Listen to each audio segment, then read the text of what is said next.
My name's Danny Rhodes. I'm the owner of Desert Fungi. I am now located in Velarde, New Mexico, and I grow mainly oyster mushrooms as well as lion's mane, and hopefully other varieties to come soon. This structure, it's mainly a greenhouse frame.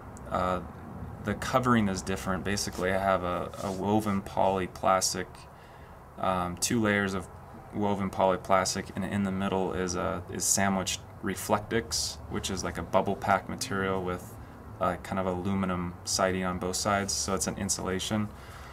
So it helps both with summertime temperatures and wintertime. I am currently working on a radiant floor system, so there's radiant coils in the floor, which I'm going to hook up to a solar hot water collectors. That'll be for the winter time. In the summertime, I have 2 fans at one end of the greenhouse, and at the other end of the greenhouse I have made a wet wall. So it basically works like a swamp cooler, where the water just recycles through the system and trickles down a swamp cooler pad, and the fans pull the air through that swamp cooler pad, cooling the air probably a good 10 or 15 degrees during the summer months. And then also there's a misting system, which is on a timer, and that also drops the temperature and keeps it nice and moist in here. Are you on there? Yep.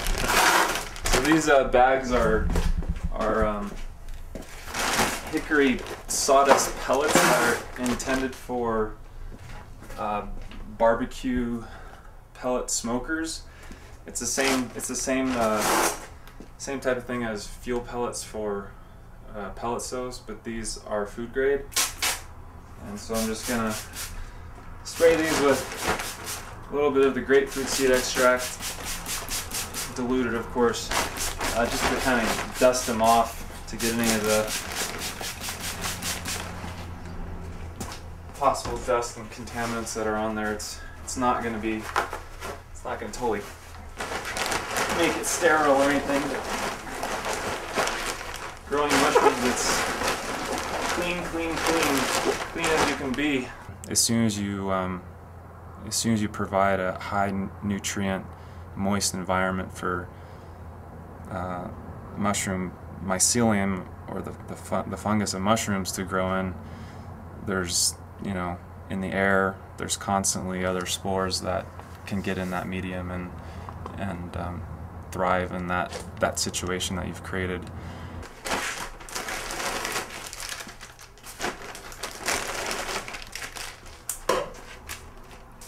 So now I'm just gonna pour these pellets into one of my trays, and I'm just weighing it out.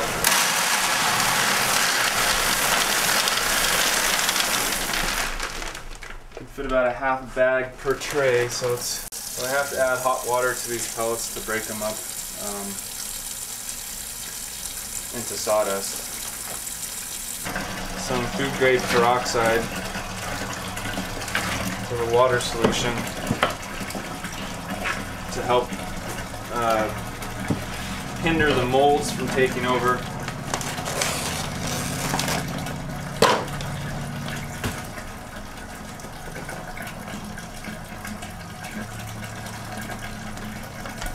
And then add a little bit of hydrated lime to balance the pH. Oops.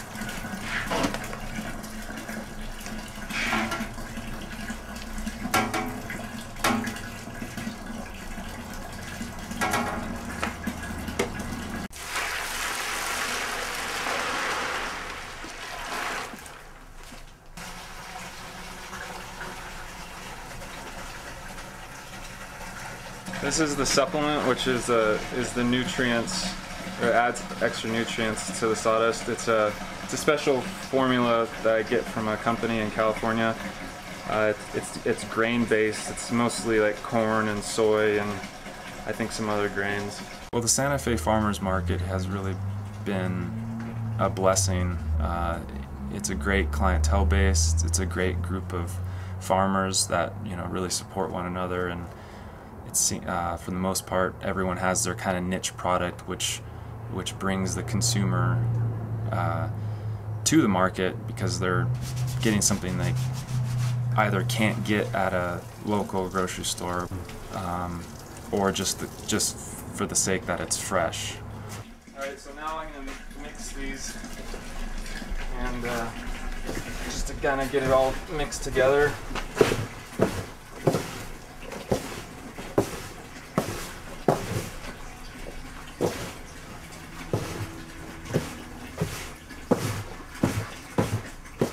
And also it cools it off, because I can't have it too hot. When I add the mushroom mycelium, it will kill it. There's a gentleman, Paul Stamets, who is pretty well known in the mushroom world for helping with using mushrooms as bioremediation and medicinal purposes and what have you. And I saw him speak, and he's very inspiring. And at the same time, I was living with a roommate who had one of his books, so it was just kind of a coincidence there. And also, I went to culinary school before that in Portland, Oregon, which there's tons of mushrooms up there, so that was just inspiring as well. And that's different reasons for being exact. There's too much water, it gets all soggy and turns bad. There's too little water, you don't get the yield you want. I've been mainly doing oysters, as well as lion's mane. Those two varieties I've gotten down pretty well. It's a little tricky. The method I use is a little bit, it's different than what a lot of commercial growers use. It's not quite as clean. And when I say clean, it's with mushroom growing, you deal with mainly mold contaminants that can take over your crops, and so most growers are using huge autoclaves that completely sterilize their medium, and then they inoculate in a lab situation, and I don't do that. So oysters and lion's mane grow fast enough through the medium that the mold competitors are not so much of an issue.